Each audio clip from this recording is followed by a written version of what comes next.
Video ini merupakan tugas presentasi mandiri dari mata kuliah Sistem Operasional Perbankan Syariah. Perkenalkan, nama saya Mutmainah B dengan ujung NIM 107 dari kelas C Ekonomi Syariah. Oke, sebagai pengantar, di dalam dunia perbankan terdapat fungsi-fungsi bank sebagai lembaga keuangan. Pada kesempatan kali ini, saya hanya akan berfokus saja membahas fungsi bank dalam perbankan syariah, di mana dalam perbankan syariah memiliki 3 fungsi, yaitu fungsi penghimpunan dana, fungsi penyaluran dana, dan fungsi pelayanan jasa. Selanjutnya, saya hanya akan membahas satu fungsi dari bank syariah saja, yaitu fungsi bank syariah sebagai pelayanan jasa, di mana dalam pembahasan tersebut akan mencakup tentang akad-akad yang akan ada dalam fungsi bank syariah sebagai pemberi jasa dan layanan. Namun, dalam video ini tidak hanya memiliki satu pembahasan saja, yaitu fungsi pelayanan jasa pada perbankan syariah, tetapi nantinya saya juga akan menjelaskan tentang instrumen penghimpunan dana pada bank syariah dan produk jasa perbankan syariah. Baik, kita masuk pada pembahasan yang pertama, yaitu dalam bank syariah ada beberapa akad yang dipakai di dalam fungsi pelayanan jasa. Antara lain, yang pertama adalah akad wakalah. Akad wakalah adalah akad perwalian antara dua pihak, di mana pihak pertama mewakilkan suatu urusan kepada pihak kedua untuk bertindak atas nama pihak pertama.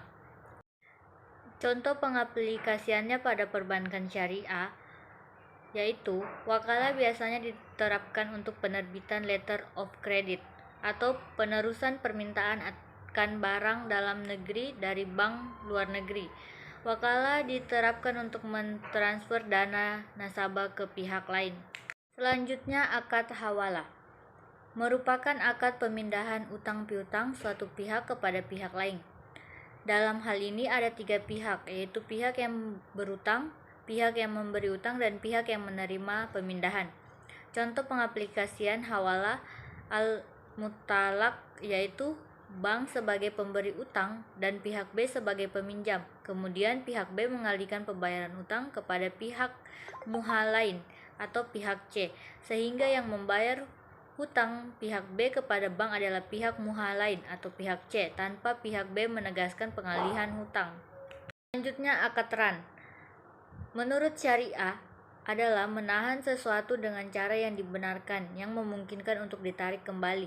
Dengan kata lain, ran adalah akad menggadaikan barang dari suatu pihak kepada pihak lain dengan utang sebagai gantinya. Dalam pengaplikasiannya dalam perbankan, akad ini bisa jadi produk tersendiri untuk melayani kebutuhan nasabah guna keperluan yang bersifat jasa dan konsumtif, seperti pendidikan, kesehatan, dan sebagainya. Bank tidak akan menarik manfaat apapun kecuali biaya pemeliharaan atau keamanan barang yang digadaikan tersebut. Kemudian ada yang namanya akad kafalah. Dapat diartikan sebagai jaminan, beban, atau tanggungan yang diberikan oleh penanggung kafil kepada pihak ketiga untuk memenuhi kewajiban pihak kedua atau yang ditanggung makful. Dalam lembaga keuangan, akad ini terlihat dalam penerbitan garansi bank, yaitu penjaminan pembayaran atas suatu kewajiban pembayaran. Bank dapat mempersyaratkan nasabah untuk menempatkan sejumlah dana untuk fasilitas ini sebagai jaminan. Akad ijarah. Ijarah atau sewa dan sewa beli, ijarah wa iktina atau disebut juga ijarah muntahiyah bitamlik. Ijarah atau sewa adalah kontrak yang melibatkan suatu barang sebagai harga dengan jasa atau manfaat atas barang lainnya. Penyewaan dapat juga diberi opsi untuk memiliki barang yang disewakan tersebut pada saat sewa selesai. Pengaplikasiannya pada bank yaitu bank sebagai pemilik barang dengan nasabah sebagai penyewa, dengan cicilan sewanya yang sudah termasuk cicilan pokok harga barang. Akad qard adalah meminjamkan harta kepada orang lain tanpa mengharapkan imbalan. Dalam bank syariah, hal ini dilakukan bank dengan memberikan fasilitas yang disebut Al-Qard Al-Hasan, yaitu penyediaan pinjaman dana kepada pihak-pihak yang patut mendapatkannya. Pengaplikasiannya, bank juga dapat menggunakan akad ini sebagai produk pelengkap untuk memfasilitaskan nasabah yang membutuhkan dana talangan segera untuk jangka waktu pendek. Akad al-wadi'ah, menurut bahasa, adalah sesuatu yang diletakkan pada yang bukan pemiliknya untuk dijaga. Barang yang dititipkan disebut ida, yang menitipkan disebut mudi, dan yang menerima titipan disebut wadi. Dengan demikian, wadiah adalah akad antara pemilik barang mudi dengan penerima titipan wadi untuk menjaga harga atau modal ida dari kerusakan atau kerugian dan keamanan harta. Aplikasi dalam perbankan yaitu tata laksana administrasi dokumen. Bank mendapatkan imbalan atas syarat. Al-syart ialah pertukaran mata uang dengan mata uang lainnya, baik satu jenis maupun lain jenis. Contoh pengaplikasiannya dalam dunia perbankan syariah adalah seperti uang dolar dengan uang rupiah atau uang rupiah dengan. Kita masuk pada pembahasan yang kedua, yaitu instrumen penghimpunan dana bank syariah. Di dalam bank syariah terdapat 3 instrumen. Yang pertama yaitu giro syariah, yang kedua deposito syariah, dan yang ketiga tabungan syariah. Berikut adalah penjelasannya. Yang pertama, giro syariah adalah penempatan dana nasabah pada pihak syariah yang penarikannya dapat dilakukan setiap saat atau sesuai kesepakatan dengan menggunakan cek, bilet giro, sarana perintah pembayaran lainnya, atau dengan perintah pemindah bukuan. Kemudian yang kedua, deposito syariah merupakan bentuk investasi sesuai syariah dengan prinsip murabahah.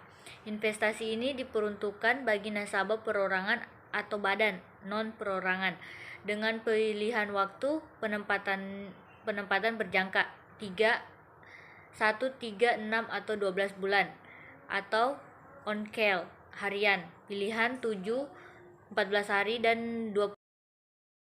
Tabungan syariah adalah layanan penyimpanan uang yang ditawarkan pihak bank kepada nasabahnya, baik oleh bank syariah maupun bank konvensional. Fungsinya sama seperti tabungan biasa atau tabungan konvensional, di mana nasabah menyetorkan sejumlah uang kepada pihak bank untuk disimpan dalam jangka waktu tertentu. Hal utama yang menjadi ciri khas tabungan ini adalah pengelolaan dana nasabah dilakukan dengan prinsip syariah. Tabungan ini pun menjamin bahwa uang tabungan nasabah dikelola tanpa riba. Kita masuk pada pembahasan yang ketiga, yaitu produk dari perbankan syariah seperti transfer, inkaso, keriling, dan sistem Bank Indonesia atau BI RTGS.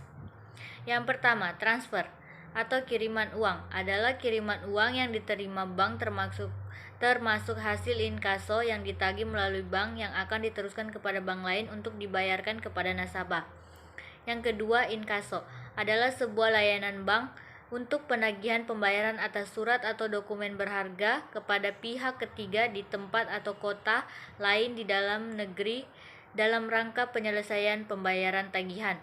Kemudian yang ketiga, keriling, pertukaran data keuangan elektronik atau warkat antara peserta keriling bank atas nama peserta maupun atas nama nasabah yang perhitungannya diselesaikan pada waktu tertentu. Kemudian, sistem Bank Indonesia atau BI RTGS adalah suatu sistem transfer dana elektronik antar bank dalam mata uang rupiah yang penyelesaiannya dilakukan per transaksi secara. Adapun perbedaan dari produk bank syariah yaitu keriling merupakan transfer aset berupa sejumlah uang dengan nominal besar, sedangkan inkaso adalah pemindahan aset berupa wisel, bilet giro, cek, money order, dan kwitansi. Kemudian transfer adalah metode pemindahan uang antar rekening, baik itu rekening pribadi atau rekening orang lain. Kemudian sistem transfer dana elektronik antara bank dengan mata uang rupiah yang penyelesaiannya dilakukan per transaksi secara individual itu termasuk dari sistem Bank Indonesia. Itulah tadi pemaparan materi dari saya. Saya ucapkan terima kasih.